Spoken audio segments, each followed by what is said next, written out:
Shabbat for Friday, July 3rd.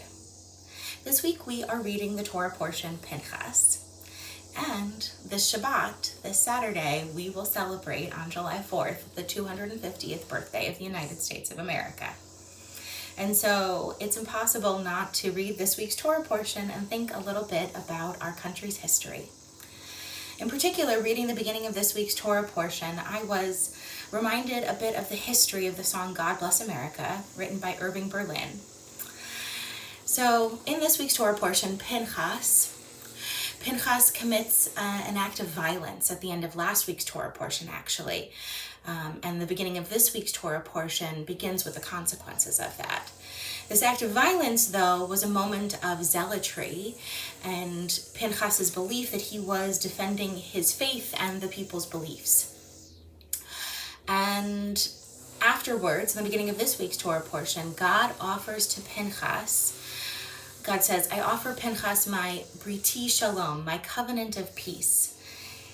And one of the rabbinic interpretations of this is a suggestion that though what Pinchas did was understandable, we also know, and God knows, that that act of violence could have stayed with Pinchas and impacted his life going forward, impacted his soul. And so this covenant of peace that God offers to Pinchas is a way for him to be able to move forward and move forward from a place of peace. And so, of course, I thought of God Bless America, which Irving Berlin wrote when he was a soldier, first wrote actually, when he was a soldier in World War I. Irving Berlin had come to the United States in the late 19th century as a young child with his family. They were escaping Tsarist Russia, in particular escaping the violence and the pogroms that they, as a Jewish family, were facing. They made a life for themselves, first in New York City, surviving as best that they could. And actually, Irving Berlin had very little schooling and very little knowledge and worked his way selling newspapers as a young child and eventually kind of discovering that he could make a living through music, even though he never actually learned to read music.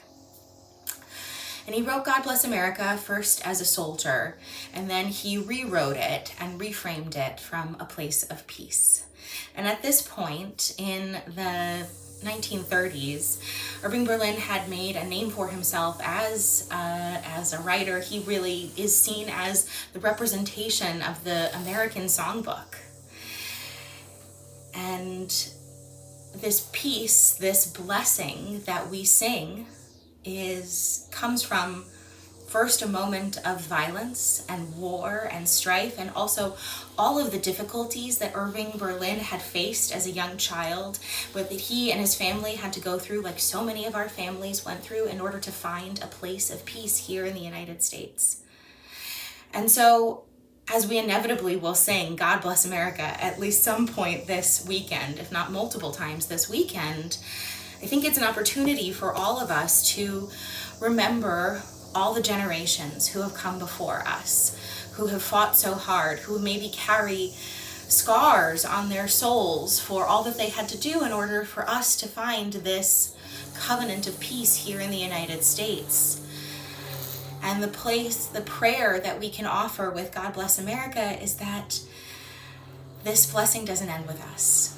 May we be able to continue to pass this blessing on, this sense of peace and safety that our ancestors found here in the United States, that we hope to pass on to our children, that we hope that other people find here as well. May that continue for years and years and years to come. Shabbat Shalom.